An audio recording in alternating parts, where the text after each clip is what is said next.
മാന്യ സദസ്സിന് വന്ദനം. ബഹുമാനപ്പെട്ട അധ്യക്ഷനും മറ്റു സഹവിശ്വാസികൾക്കും എന്റെ വിനീതമായ കൂപ്പുകൾ. പ്രിയരെ, കവികനല്ല കലകാരനല്ല ഞാൻ, കേവലം ഞാൻ ഒരു കർത്തൃദാസൻ. കവികനല്ല കലകാരനല്ല ഞാൻ, കേവലം ഞാൻ ഒരു കർത്തൃദാസൻ. അതുകൊണ്ട് തെറ്റുപറ്റിയിടുകിൽ മാപ്പേരി കേൾക്കണം, അറ്റകുറ്റങ്ങൾ ക്ഷമിച്ചിടേണം. തെറ്റുപറ്റിയിടുകിൽ മാപ്പേരി കേൾക്കണം, അറ്റകുറ്റങ്ങൾ ക്ഷമിച്ചിടേണം. ശ്രീവളരെ, ഞാൻ ഇന്ന് പറയാൻ പോകുന്ന കഥയുടെ പേരാണ് തിരിച്ചുവരവ്. അതാ അങ്ങോട്ട് നോക്കൂ, മണ്ണും വിണ്ണും പരസ്പരം കെട്ടിപ്പിടിച്ച് ഉമ്മവയ്ക്കുന്ന ചക്രവാള പരപ്പിലേക്ക് അതാ അങ്ങകലെയായി ഒരു വീട് കാണുന്നില്ലേ? ആ വീട് നിറയെ ജോലിക്കാരുണ്ട്. ആ വീടിന്റെ മുറ്റത്ത് ഒരപ്പൻ നിൽക്കുന്നുണ്ട്. വീടിന്റെ മുറ്റത്ത് നിൽക്കുന്ന അപ്പന് നുറുവായ ശീലാധികമുണ്ട്. വീടിന്റെ മുറ്റത്ത് നിൽക്കുന്ന അപ്പന് നുറുവായ ശീലാധികമുണ്ട്. ആ അപ്പന് 2 മക്കളുണ്ട്. മൂത്ത മകൻ കർഷകനും രണ്ടാമത്തെ മകൻ അലസനും. അങ്ങനെ ഇരിക്കെ ഒരു ദിവസം ഇളയ മകൻ വന്ന് അപ്പനോട്, അപ്പാ, എനിക്ക് വേണ്ടുന്ന വസ്തു എനിക്ക് വീതിച്ച് തരണമേ എന്ന് പറഞ്ഞു. അപ്പനോ തന്റെ മുതലുകളെല്ലാമേ 2 പകുത്തു നൽകി വേഗം. അപ്പനോ തന്റെ മുതലുകളെല്ലാമേ 2 പകുത്തു നൽകി വേഗം. എന്നാല് ഏറെ നാൾ കഴിയും മുമ്പേ ഈ ഇളയ മകൻ ഈ സ്വത്തെല്ലാം സ്വരൂപിച്ച് ദൂരദേശത്തേക്ക് യാത്രയായി. ദുഷ്പ്രവർത്തിക്കാരോടുകൂടെ ജീവിച്ച് വസ്തു നാനാവിധമാക്കി കളഞ്ഞു. അദ്ദേഹത്തിന് പിന്നീട് ജീവിക്കുവാൻ മുട്ടുണ്ടായി. അതിന് കാരണം ആ ദേശത്ത് വലിയ ക്ഷാമം കടന്നു വന്നു.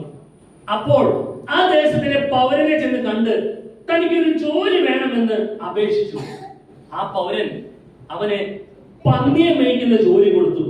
അതുകൊണ്ടും തന്റെ വിശപ്പടക്കുവാനുള്ള ഒരു കാര്യം നടക്കുന്നില്ല എന്ന് മനസ്സിലാക്കിയ പൗരൻ ഇദ്ദേഹം എന്ത് ചെയ്തു? ആ പന്നി തിന്നുന്ന വാളവര തിന്ന് വിശപ്പ് മാറ്റുവാൻ ശ്രമിച്ചു. പക്ഷേ പന്നിയുടെ ഉടയവൻ അതിനും സമ്മതിച്ചില്ല. എല്ലാം തുലച്ചു നീച്ച പന്നി തീറ്റ തിന്നു വല്ലാതെ നാൾ കഴിച്ചു. എല്ലാം തുലച്ചു നീച്ച പന്നി തീറ്റ തിന്നു വല്ലാതെ നാൾ കഴിച്ചു. പെട്ടെന്ന് അവന് സുബോധം വന്നു. അവൻ അപ്പനെ കുറിച്ചും അപ്പന്റെ വീട്ടിൽ ജോലി ചെയ്യുന്ന ജോലിക്കാരെയും ഓർത്തു. അപ്പോൾ അവൻ എന്നെ കെട്ടി പിടിച്ചു മുത്തമിട്ടങ്ങു സ്വീകരിപ്പാൻ ഇഷ്ടപ്പെടുന്നപ്പനാ.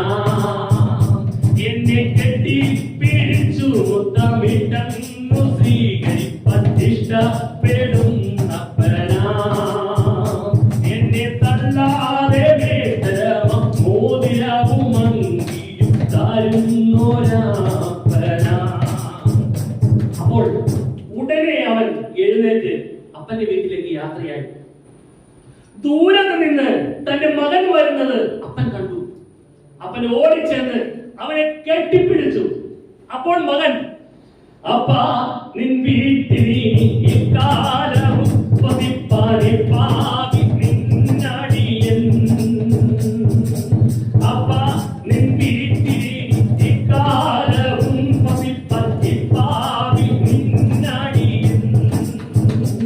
എനിക്കിപ്പാരിൽ ലാഭമെല്ലാം ചപ്പാരൻ ദൈവമേ നിൻ തൃപ്പാദം നിൻ ഗതിയേ.